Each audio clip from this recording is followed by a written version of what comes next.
మనం బ్రతకాలంటే కొన్ని అయితే కామన్ కదా, అందులో వాటర్ కూడా ఒకటి. ఎక్కడ పోయినా వాటర్ విలువ వాటర్దే అండి. యాక్చువల్లీ ఇక్కడ వాటర్ ప్యూరిఫైర్స్ కొనుక్కోవచ్చు, కాకపోతే ఆ వాటర్ ఎలా ఉంటాయని భయం భయం అనమాట. అందుకే డబ్బాలు పెట్టుకెళ్ళి అది అలా ఫిల్ చేసుకొని వస్తాం. ఇండియాలో అయితే 20 రూపీస్ అనుకుంటా, ఇక్కడ $2.29. ఎప్పుడు రష్గా ఉంటాయి ఈ వాల్మార్ట్, కాస్ట్కో, టార్గెట్ అవి. మరి ఎందుకో ఖాళీ ఖాళీగా ఉన్నాయి. ఓ అదా సంగతి. థ్యాంక్స్ గివింగ్ ఆఫర్ ఉంది కదా, అందరూ అటు వెళ్ళినట్టున్నారు.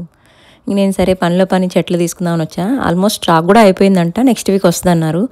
ఇక్కడ ఇలా ఉంటాయండి. నాకెందుకో మొత్తం క్రిస్మస్ వాతావరణం కనిపిస్తుంది. మనకి తెలంగాణలో దసరా ఎలాగో, ఆంధ్రాలో సంక్రాంతి ఎలాగో, ఇక్కడ మొత్తం క్రిస్మస్ వాతావరణం. చాలా అంటే మొత్తం మళ్ళీ డెకరేట్ చేశారనమాట. ఏ షాపింగ్కి పట్టుకున్న ముందర ఒక సింబల్ క్రిస్మస్ది మంచిగా అట్లా. సో ఇక్కడ ఆల్మోస్ట్ చాలా ఫేమస్ అండి. అమెరికాలో క్రిస్మస్ బాగా చేస్తారంట. అందరూ క్రిస్మస్ ట్రీస్ కొంటున్నారండి. దాని లైటింగ్తో సహా వీళ్ళు సెట్ చేసి ఇస్తున్నారు.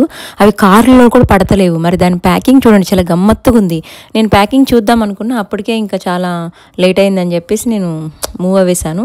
అంటే మొత్తం శాంటా మ్యారియా, ఈ క్రిస్మస్ ట్రీలు ఆల్మోస్ట్ మొత్తం అవే ఉన్నాయన్నమాట. చాలా క్లైమేట్ కూడా చల్లబడిపోతుందని చెప్పి ఇంకా ఎందుకులే అని చెప్పేసి చూడండి, చాలా సైలెంట్గా ఉంది వాతావరణం. ఎవ్వరు లేరు, గమనిస్తున్నారు చుట్టుపక్కల. వెళ్తున్నాం అందుకే ఇంటికి.